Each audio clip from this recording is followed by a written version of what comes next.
What's going on, everybody? Welcome to Side Hustle. I'm your host, Bryan Fonseca, and on this episode, we're going to sit down with Jillian DeCoursey, who balances being an MMA fighter and a mental health counselor. And we're going to talk to her about all that on this episode of Side Hustle. All right, now we're going to try this out.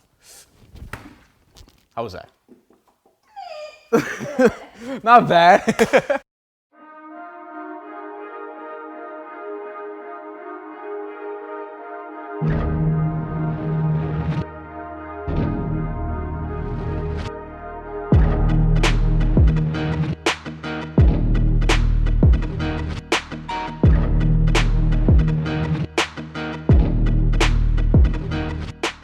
All right, so this web series was made for you, really. It was really like, we're coming up with the concept and stuff, and it's like, oh wait, mental health counselor, MMA fighter. And people probably look at that on the surface and they're like, how? Yep. Why? This makes no sense. Could you... Oh, 100%. Yeah, and you have your own practice, which we'll get into as well, but, you know, sort of break that down, just a week in the life of Jillian De Courcey. I mean, it's quite interesting. It'll be like most days I'll do a phone session with a client, and I'll quick get ready, rush to training. You know, in between training, I have clients texting me like, hey, you know, I need an appointment, or like crisis mode, so I'm kind of dealing with that. All right, then back to training. Then, you know, some days then I'm like, in between training, I'm running to my office, seeing some clients, and then I'm like, all right, get changed, back to training mode. So it's a lot of like switching hats, and it's like, it's literally two different people. It's like I have my work persona, and then I have like my gym persona. Everything is like literally like two different lives. And you've made the joke that you're helping people with their brain damage and while inflicting brain damage on other people. First of all, do your clients know? Oh, 100%. I mean, I can't hide it, because what do you do when you go to a doctor or something like that, especially something like with therapy, you look up who you're gonna go see, right? And the first thing when somebody Googles me, they don't see my mental health stuff. The first thing comes up is my fight stuff. And your Wikipedia. Yeah. Which will say you're a fighter. 100%. So like, I won't tell my clients, but they usually come in after a couple sessions and be like, hey, so I Googled you. And I just start laughing right off the bat. I just, because I know where it's going. And I mean, I've never had someone that's like, oh, I don't want to see you because of that. Most of the time, it actually makes the relationship better. Interesting. Because it's like, I feel like they see me as like a person. And like, they're like, oh, okay, wait, you have a life outside of it. And it's something so different that you don't run into, especially females, most of us doing something like that on you know, the professional level. So they think it's like, most of the time pretty cool. It's something I can't hide. It's part of me. So if you want to watch my fights and you want to support my fighting, you can absolutely do that. It's just, hey, when we're in therapy and we're in the office, we're in a session, that stuff isn't part of it. And to be clear, like that's your main practice. Like you studied this in college. Could you sort of take us through that journey? Because MMA didn't come until way after, like way later. This is because you were a college basketball player at one point. Yeah, I mean, MMA for me it literally just happened. It's not something that I planned on doing. You know, I didn't grow up being like, hey, I'm gonna be a fighter. No. I mean, that was hard. I mean, because you were born probably in the 80s, right? Yeah. Yeah, and around that time, there was no MMA. No, it wasn't. Yeah, it wasn't happening. So nobody was growing up being like, yo. They wanted to box probably if they wanted to fight. Even that, like, I didn't do any martial arts. I didn't do karate. I didn't do any of that kind of stuff as a kid. As a kid, I always did like team sports. Like I played basketball, I played softball, I played volleyball, I played soccer. Pretty much anything with the ball, I did it as a kid. Martial arts was never anything that I was like, oh, I want to do that. Wasn't even like on the table. And then as an adult, I got a scholarship to play basketball for my undergrad. I played doing that. Then I went to grad school.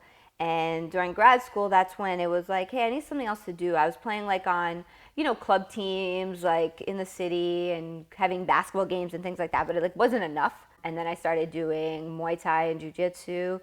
And then it just happened. I was just messing around in the gym. We were like, you know, doing MMA sparring, like just goofing around, like just being stupid. And then my coach was like, hey, you want to do a fight? I'm like, yeah, that might sound cool. And then I did one fight and it was all over from there. It was like, oh my God, this is amazing. You were doing it as an amateur for a while. Oh yeah, I had 9 amateur fights, which for like a female is kind of unheard of. You know, these girls are they're like 0-2 and they're going pro, and I'm like, maybe you should get one win, maybe just a thought. Like I don't know, maybe but all right, a few titles. Yeah, like something, you know. Now, your main trade, Yes. which is in mental health counseling, we've seen sort of a boom in that in terms of there's more discussion, there are more people talking openly about going to therapy and things like that. Some of it's real, Right. some of it's not. But could you sort of break down like what's that sort of done for your industry and the changes that you've seen sort of firsthand with that? I think what the biggest changes I've seen is that more people that normally wouldn't seek out therapy are a little bit more open to it. It's still, I have a lot of people where it's like, hey, don't send stuff to my house. You know, I don't want people to know that I'm doing therapy. And, you know, we respect that. It's personal. You don't have to tell everyone. And I tell my clients that all the time. I'm like, you only have to tell the people you want to tell that you're doing therapy. I'm like, you don't have to like, you know, make a big public service announcement. Hey guys, guess what? I'm in therapy now. No, it's, you know, we don't announce every time we're going to the doctor for a physical. We don't announce everything all the time. So well, some people do. Yeah, but we don't need, right. Really, we don't We want don't to know. need to, Yeah, yes. and we don't want to know, really. Yeah. Right. Like, I don't care. It's true. A lot of people, but it's funny because like a lot of people, and that's part of what we were talking about before, where a lot of people do feel sort of emboldened to share everything, Right. whether it is mental health or whatever. But some people are really going through some stuff, and you deal with Yep. those people. And then there are other people that are kind of there just trying to do it, you know, Right. to get likes.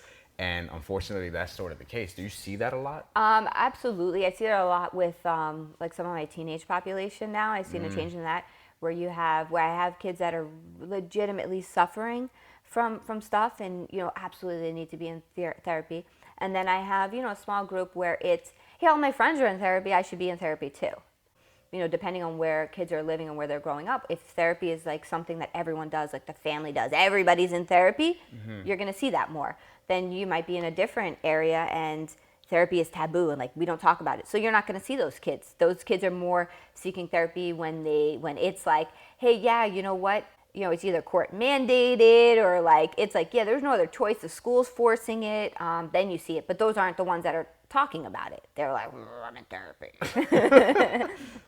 You know, I mean, the nice part of being in private practice and running your own space is like you get to totally pick and choose who you see. So the way I view it is that I'm not doing this to make $1 million. If that was my motive, I made a bad choice.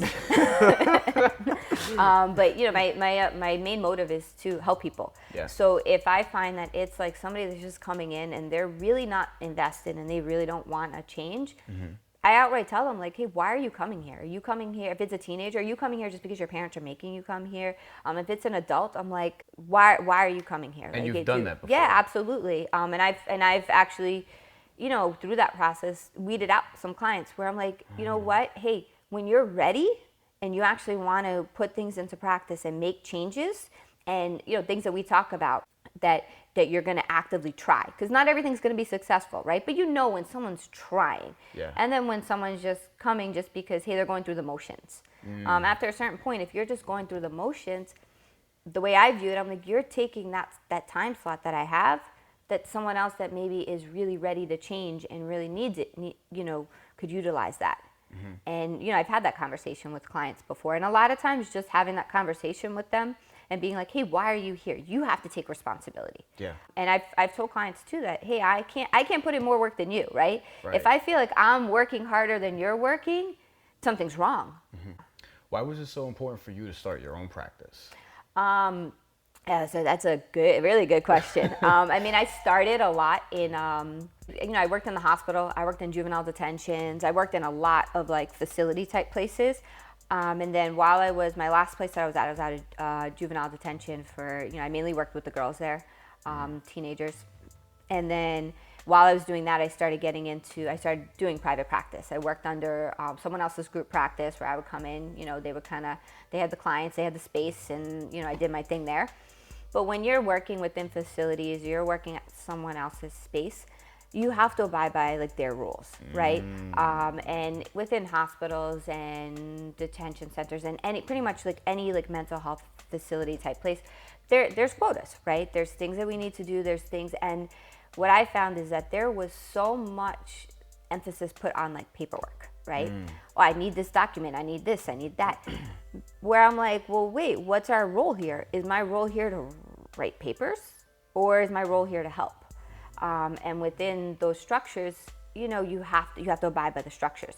So I was finding I was spending more time doing paperwork than actually helping.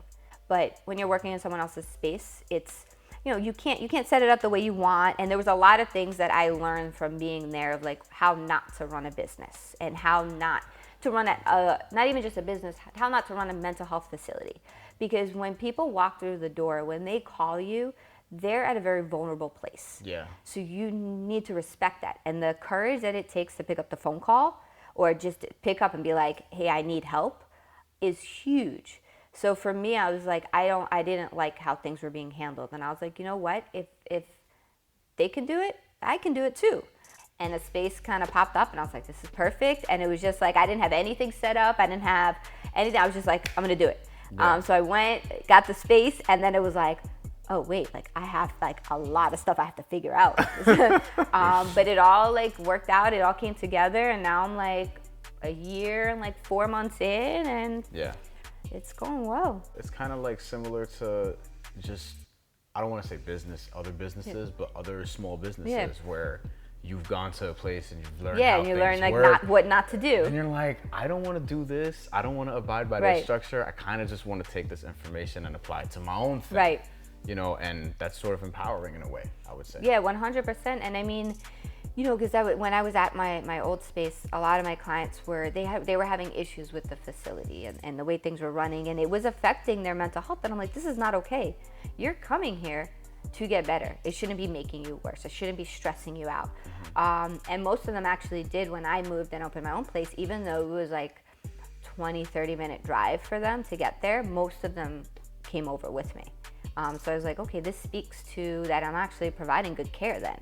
If you're willing to go from a place that's down the block from your house to now to drive 20-30 minutes to come see me, I must be doing a decent job. Yeah. And you've been doing this for a while, and as we mentioned before, you were doing it in college. Yep. I'm wondering, so where's the starting point, right? Were you always, maybe when you were even in high school, were you someone that always wanted to help people, and this was sort of the path that you ended up taking? Did you just experience some things in your childhood that made you want to go this route and help people? Like, what was going on there? Yep. So, I mean, my mom tells me, she's like, ever since I was a little kid, I used to tell her that I wanted to help kids that were like had problems because of the environments they grew up in.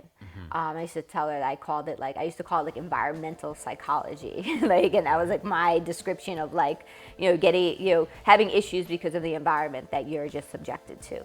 And it kind of just, I mean, it just went from there. I mean, I just knew like, hey, psychology was something that always interested me. I didn't know 100% exactly where that path was going to take me. But I knew I wanted to start off working in hospitals because that's like the most acute, and you get to, you know, I think it's a great place to start because you get to see mental health at its worst, to say. And okay, now seeing that being in that environment, everything else, I'm like, oh, I got this. Yeah. I got this. Yeah. And now, you know, I pretty much, most of my clients are just normal, regular people that just have stuff going on. And we just, all right, how are we going to work through this? What are we going to, you know, it's like problem solving. And like each client is different. What works for you may not work for somebody else. All right, let's tweak it. Let's see what's going to work for you. Is it especially difficult with kids now because of social media? I think it's way worse, yeah. Yeah, it's 100 times worse. Because you've seen the changes like firsthand, because you've been in this field for a while. You've been in this field, but the rise of social media was probably, I want to say, last 5 to 7 years. Yeah, no, it's horrible. It's so detrimental because things like bullying, you know, all right, you go to school, you get bullied, right? All right, you're on a sports team, maybe you get bullied there.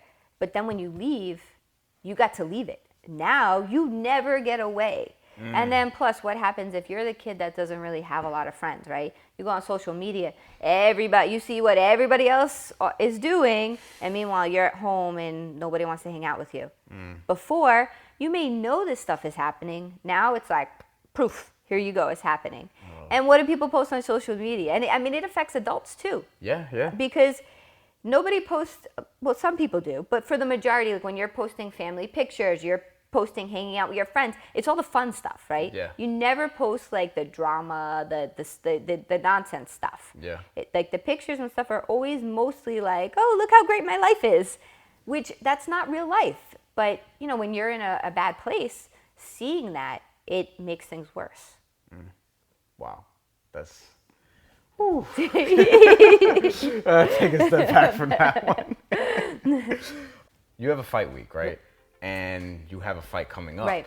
But you still have your practice. You have like people coming in, people calling you, you're Right. setting up all these things. Like how's that work now that you're in training camp for whatever 6 to 8 weeks or whatever it is? I mean, for me, it doesn't, like I train all the time, regardless. Okay. If I'm in fight camp or I'm not, I'm always in the gym. The what mainly changes is like the intensity and like, all right, you know, I can't take days off. It's not too much of a difference. I mean, a lot of times my clients know, because they'll usually be asking me like, hey, when's your next fight? What do you sort of see, you know, as your MMA career progresses now for, I don't know, over the next 3, 5, however many years you think this is going to keep going? Right.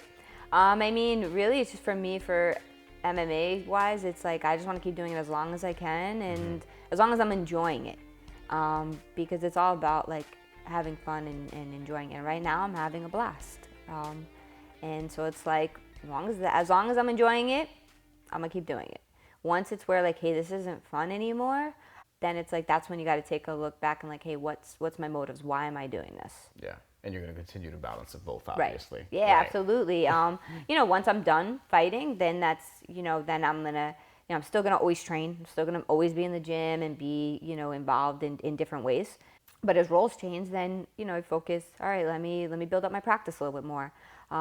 Let me be what I was doing before. Let me run the group practice and have, you know, therapists and do it the right way. All right, that's all for this week of Side Hustle. We really hope you enjoyed that conversation with Jillian DeCoursey. We'll be back with more Side Hustle content very soon.